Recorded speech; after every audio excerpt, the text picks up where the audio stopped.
सप्तधातु न वा पञ्चकोश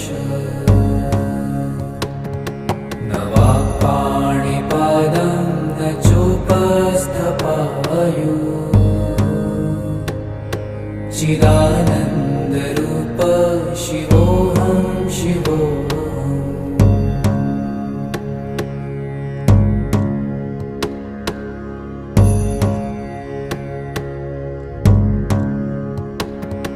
न मे द्वेषरागौ न मे लोभमोहौ